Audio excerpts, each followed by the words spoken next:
The fourth strategy is convert or execute. So after you've gone through, you've cleaned your database, you've planned, you have your segments, you kind of have an idea in your head as to what campaigns you want to run, you're ready to go. Here we go. So with that, you can't expect us to write and have visitors come to you. That's too passive. That's very true. You definitely need to be strategic and well thought out with your messages. Not all messages are going to apply to all the same segments, so just making sure that you're being thoughtful in your content creation. It's very important. So kind of just along what Travis just said about not asking the same question over and over again, but making sure that you are talking the right way to the right people. So before we get into some of the fancy messaging, this should be something that you'd have in place. This is a welcome series. So whether that could be a welcome email or it could be a welcome series. The more messages that you have, the better, because that gives you more opportunity to inform customers about what they can expect from your program. But it is very important to properly set expectations with your consumers on your email program. And it doesn't matter whether you're a small business, a large business, a B2C, B2B, setting expectations with those customers when they're really engaged, they're signing up for your program, is setting you up for success. I've seen too many times where there's not enough information in a welcome email. Sometimes people don't even have a welcome email, and you see your engagement go way down. For welcome, you can remind your customers of where or how they sign up for your email program. So if they sign up via the website, if they sign up via sweepstakes, via social, you can tailor content depending on how they came onto your file. And Travis talked about this too. Send a thank you message. You can thank them for signing up for your email. You can thank them for making a purchase. Thank them for stopping into the store. But a simple thank you goes a long way. Additionally, when it comes for welcome emails, this is also a great time to ask for more information. So again, they're very engaged with you. They're signing up for your emails. If you don't have a birthday on file, ask for the birthday. If you have a preference center, if you don't have a preference center, asking for that additional information when they're most likely to engage with you is a great time to do so. So again, why welcomes matter outside of making sure you're catching them at the right time and explaining, just setting goals and expectations for what they can receive from you. Welcome emails see more than 3 times the transactions and revenue per email over regular promotional mailings. This is coming from experience. And then you can see here as well, open rate, click rate, transaction rate, RPE. You have an 86% lift in open rate and then triple digits in click-through rate transaction revenue per email. Again, people are really engaged. They just signed up for your emails. Whatever important information you have about your brand, any differentiators, if you offer free shipping all the time to your email list, put that in your welcome emails. Make that front and center. It is very important, especially as competition comes into play and e-commerce comes into play. It's very important for you to make sure you have your differentiators front and center. So talk a little bit about then, so as far as execution and kind of segments, doing batch and blast versus triggers. So I just wanted to show some creative examples. So on the left-hand side, you have Midnight Madness. This is a typical batch and blast where it's 5% off featured category shop all deals. There's nothing personalized, customized about this. Most likely it went out to the entire email file. In the middle from the skim, you're seeing kind of, it's not an automated or trigger message, it's more of a regular batch and blast promotional message, but it includes personalization and segmentation. So the skim is celebrating their anniversary for being around. So in addition to that, they're also catering to the subscribers based on how many times they interacted with the brand.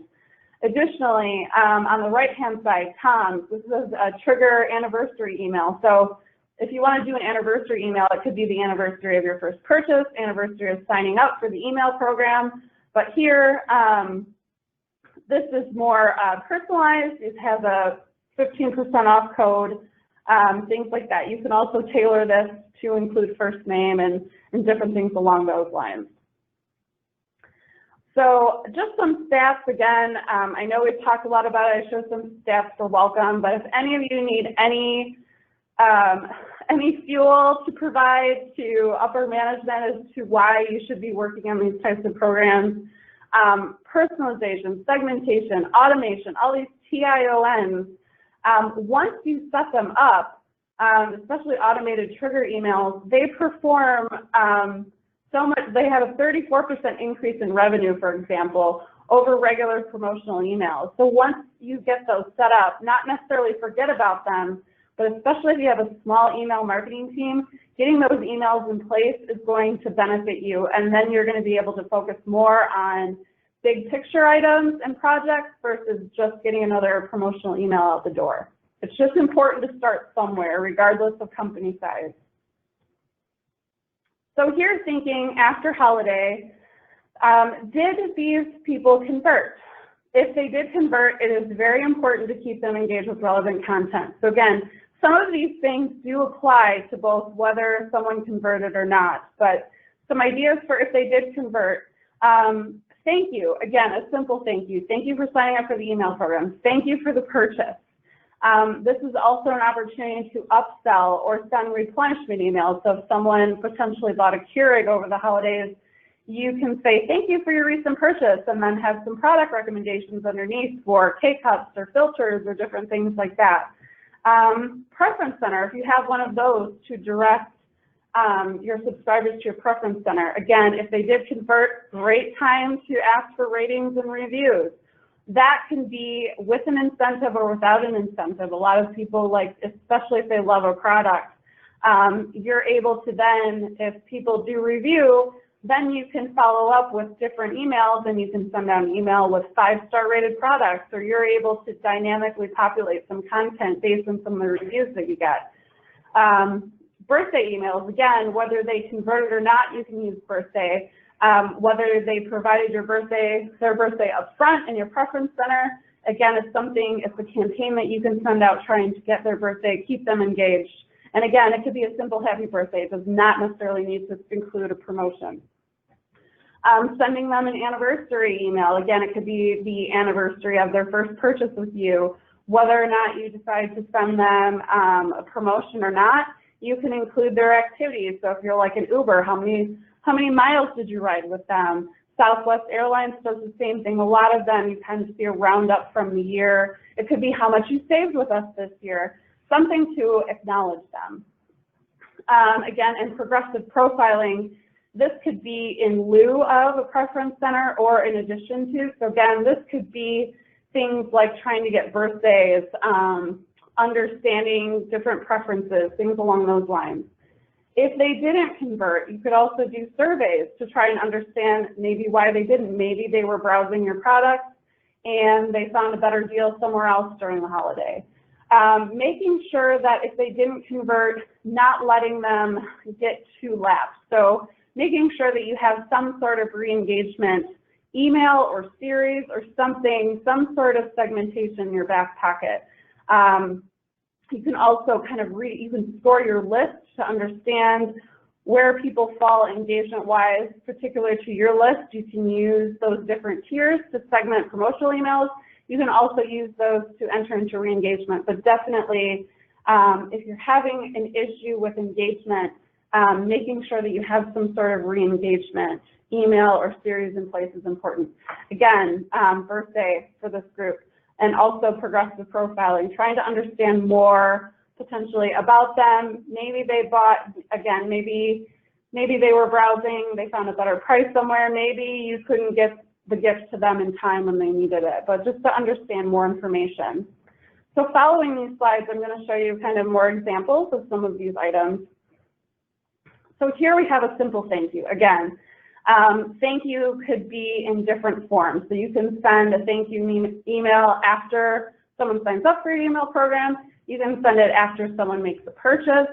So on the left-hand side, we have Warby Parker, and it says thank you for your purchase, shows a picture of what you purchased, some additional information on how you take care of your items.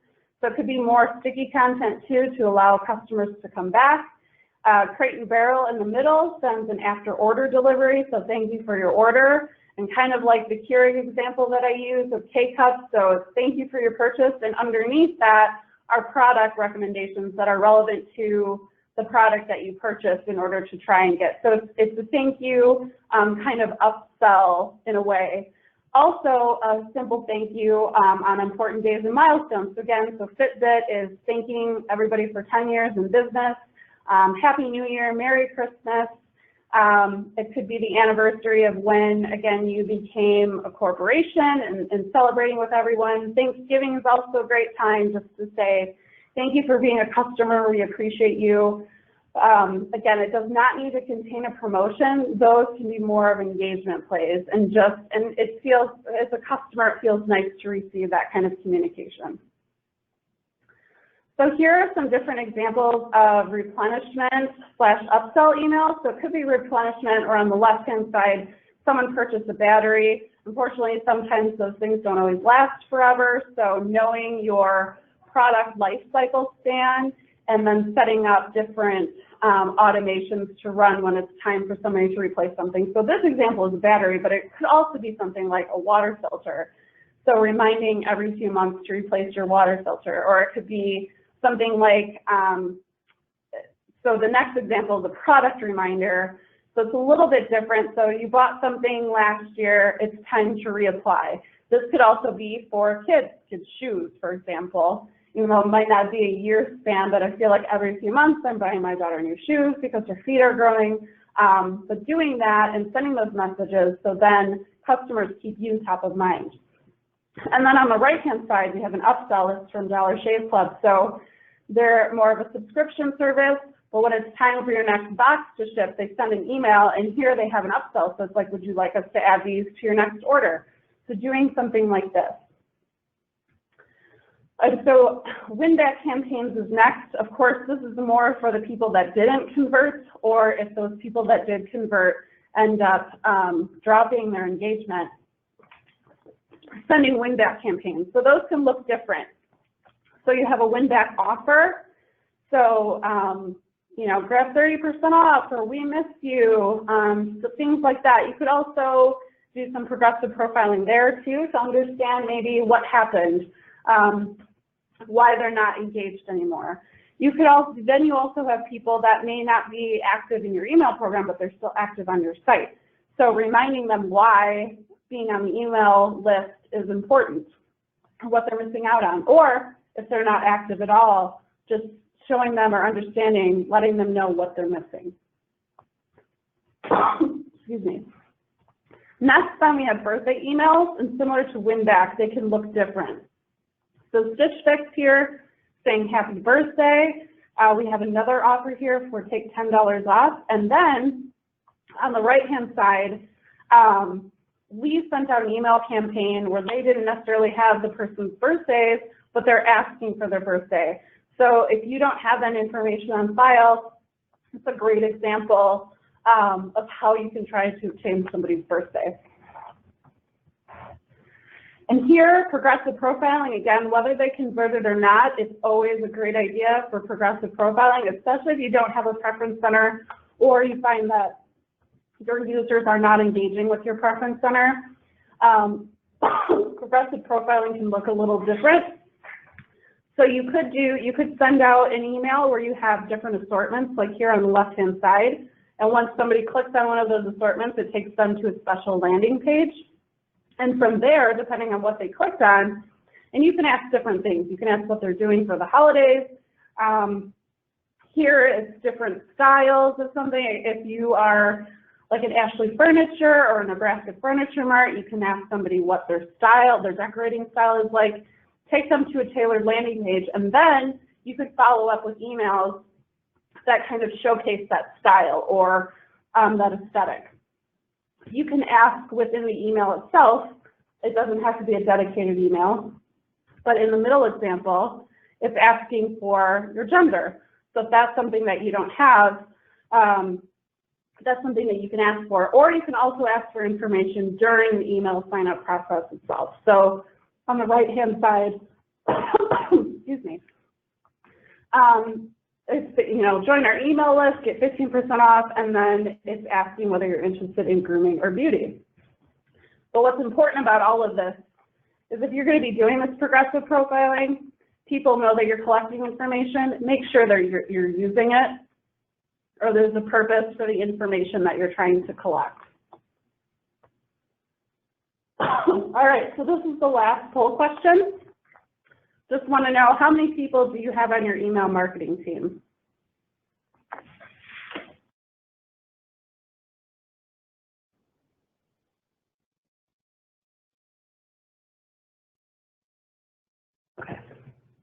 Okay, so personally, I have been on kind of the high end and the low end of this, and really it depends. So I definitely understand that there are sometimes restrictions if you are just a team of 1 or even a team of 2, and then operating differently with a team of 5+. Very different. So here we have some life cycle touch points. So just making sure that you have some of these in place as well. As we were talking about some of the other examples, making sure you have some of these automated programs set up. Again, if you have a smaller team, it may take some upfront work to get some of these in place, but people really respond to these types of things, like cart abandon, browse abandon. That should be something that everybody has in place.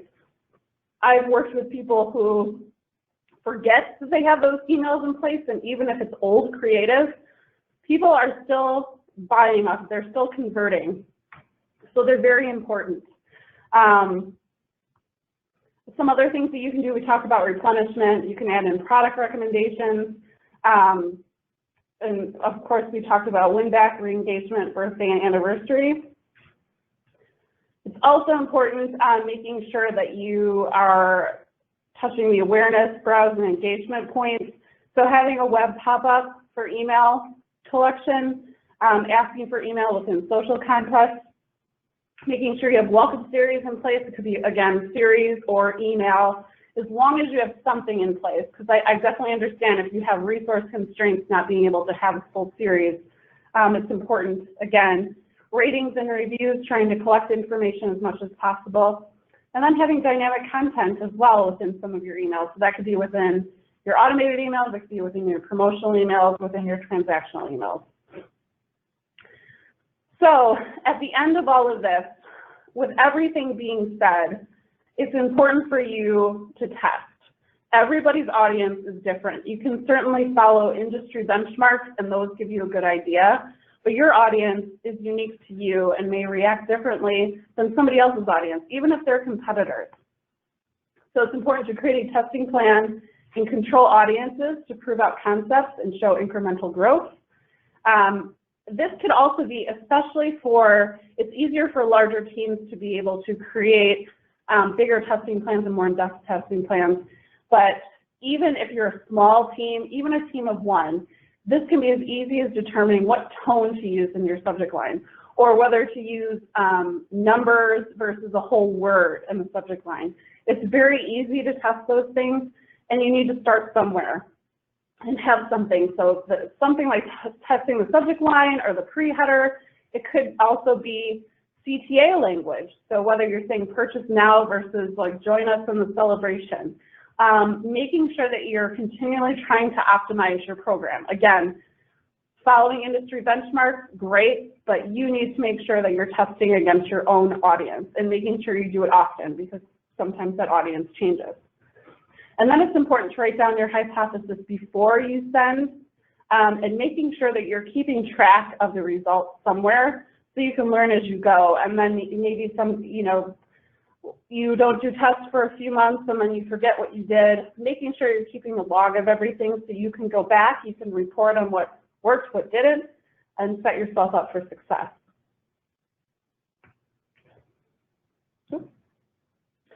Okay, so lastly, again, what can I do? If you're a small team, again, whether you're a small team or a large team, it's important to start somewhere. You can do subject line pre-header testing as a small team, reusing creative as much as possible. Segmentation is your friend. So If you are sending out an email and you have an engaged group and an unengaged group, you can use the same creative. You can even use the same subject line and pre-header, but you send out two separate campaigns, one campaign to a more engaged audience, one campaign to a less engaged audience. It's easy to split those up in pretty much any ESP to understand how people react to each one. So reusing creative whenever possible and using segmentation on the back end like that. Again, setting up automations or triggers, having cart and browse abandoned. It might take a little heavy lifting up front, but making sure you have those in place, you're set up for success. And of course, list cleansing, especially for a small team. Fresh Address is a great partner there, but just making sure that you're putting all this effort into your strategies and setting all these things up, you want to make sure that you have a clean list. And then of course, with a large team, you have more resources. You want to make sure you're testing as much as possible. You might be able to dig deeper into some of these more sophisticated tactics with more people. Segmentation, personalization, doing preference center, the progressive profiling. Whether you're small or large team, making sure you have your automations and triggers set up. Large team, potentially adding dynamic content, whether that's just transactional emails, automated or triggered emails, or your promotional emails. And again, making sure that you have a clean list. It's so important to do, especially after the holidays.